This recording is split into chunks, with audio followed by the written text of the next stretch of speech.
High guys, welcome to my channel শ্রেষ্ঠাস কিচেনে। আজকে আমি তোমাদের জন্য নিয়ে এসেছি টিরামিসু। এটা অনেকদিন ধরে ইনস্টাগ্রামে দেখছিলাম যে ভাইরাল হচ্ছে, তাই ভাবলাম চলো বানিয়ে নিই। তার জন্য প্রথমেই ডবল বয়লার করে নিচ্ছি, নিয়ে তার মধ্যে হোয়াইট চকলেট দিয়ে সেটাকে খুব ভালো করে মেল্ট করে নেব। এই যে ঠিক এই রকম ডবল বয়লার মানে হচ্ছে নিচে একটা পাত্র থাকবে, তার মধ্যে গরম জল থাকবে, তার উপরে একটা কাচের পাত্র থাকবে যেটার মধ্যে তুমি চকলেটটা মেল্ট করতে পারো। এবার সেটা কাচেরও হতে পারে, স্টিলেরও হতে পারে, বা অন্য কিছুরও হতে পারে। আমি এখানে কাচে নিয়েছিলাম।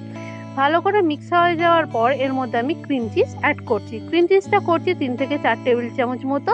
আর এখানে অ্যাড করছি কনডেন্স মিল্ক মিষ্টির জন্য, এটাও 2 থেকে 3 চামচ মতো।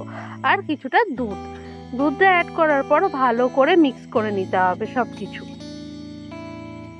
দুধটা মিক্স করার পর এখানে আমি অ্যাড করে দিচ্ছি 1 কাপ মতো ফ্রেশ ক্রিম।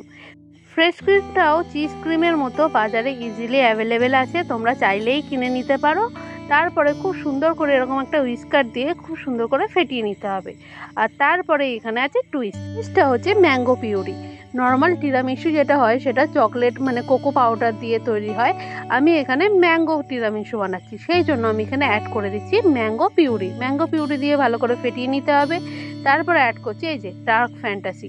এই কুকিগুলো ভেতরে কিন্তু চকলেট থাকে, আর ম্যাঙ্গোর সাথে চকলেটটা কিন্তু অসাধারণ লাগে। এবার কুকির ওপরে লেয়ার দিচ্ছি ফ্রেশ ক্রিম বা হুইপ ক্রিম, যেটাকে তোমরা ফেটিয়ে নিতে পারবে সেটাই ইউজ করো। আমি এখানে হুইপ ক্রিম নিয়ে সেটাকে ফেটিয়ে নিয়েছিলাম ভালো করে, দিয়ে খুব সুন্দর করে লেয়ার বানিয়ে দিচ্ছি। ফ্রেশ ক্রিমের লেয়ারটা সুন্দর করে দেওয়া হয়ে গেলে অ্যাড করে দিচ্ছি চপড ম্যাঙ্গোটারও কিন্তু একটা সুন্দর করে আমি লেয়ার এখানে দিয়ে নেব।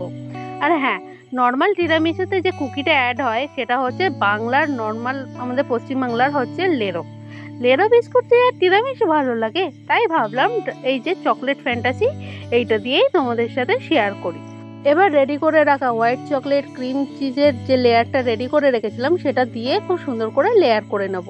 আর ওপরে একটুখানি ওই লেয়ারের সাথেই আরেকটু পরিমাণ ম্যাঙ্গো পিউরি মিশিয়ে সেটাকে আরেকটু সুন্দর কালারিং করে নিয়ে ওপর দিয়ে ছড়িয়ে দিয়ে তো চামচের সাহায্যে আমি খুব সুন্দর করে ডিজাইন করে নেব।